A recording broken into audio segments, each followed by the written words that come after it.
Assalamualaikum warahmatullahi wabarakatuh. Perkenalkan, nama saya Muhammad Prima dengan NIM 062230501079. Saya dari kelas 2AF program studi D3 akuntansi. Di sini saya akan menjelaskan alasan dan kelebihan dari makalah yang saya buat serta kendala pada saat pembuatan makalah tersebut. Makalah saya berjudul men-setting 10 langkah awal pada Mayap Accounting UD Buana. Maksud dari judul tersebut yaitu menerapkan atau mengatur 10 langkah dasar dalam memulai proses akuntansi atau proses bisnis pada suatu perusahaan. Di sini saya mengambil contoh perusahaan UD Buana dengan menggunakan aplikasi yang bernama Mayap Accounting. Latar belakang saya memilih judul atau topik Mayap Accounting karena di era sekarang komputer sudah semakin berkembang dengan pesatnya teknologi yang membuat pengolahan data dilakukan secara terpusat maupun terdistribusi lebih efisien. Akan tetapi banyak fakta yang menunjukkan kehadiran komputer tidak dimanfaatkan secara maksimal. Keterlambatan laporan keuangan merupakan salah satu yang terjadi. Hal ini menunjukkan bahwa pelaku bisnis tidak dapat memanfaatkan komputer secara maksimal. Dengan adanya software komputer, maka pekerjaan yang manual dan memakan banyak waktu serta tenaga dapat dikurangi.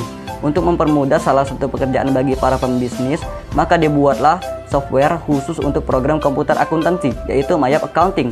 Keunggulan yang utama dari aplikasi Mayap terletak pada tampilannya yang mudah dipelajari dalam waktu yang cukup singkat. Jadi, kita sebagai pengguna hanya perlu mengisi data dan memilih tombol perintah yang telah tersedia untuk bisa menggunakan program dengan optimal. Kelebihan makalah yang saya buat menurut saya, yang pertama, langkah-langkah atau proses awal pada aplikasi Mayap Accounting dijelaskan secara rinci dan disertai gambar tampilan pada aplikasi Mayap Accounting.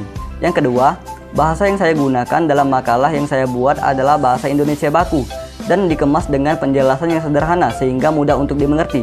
Yang ketiga, penulisan makalah yang saya dibuat secara sistematis sehingga membuat pembaca tidak akan kebingungan dan mudah untuk memahami isi dari makalah tersebut.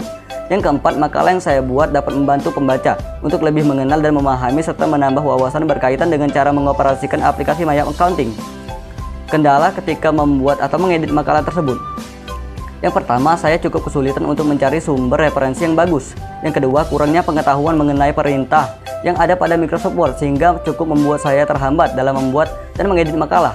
Yang ketiga, distraksi dari lingkungan yang tidak kondusif sehingga mengganggu konsentrasi saya saat membuat dan mengedit makalah. Sekian video pemaparan dari saya. Lebih dan kurang saya mohon maaf. Atas perhatiannya saya ucapkan terima kasih.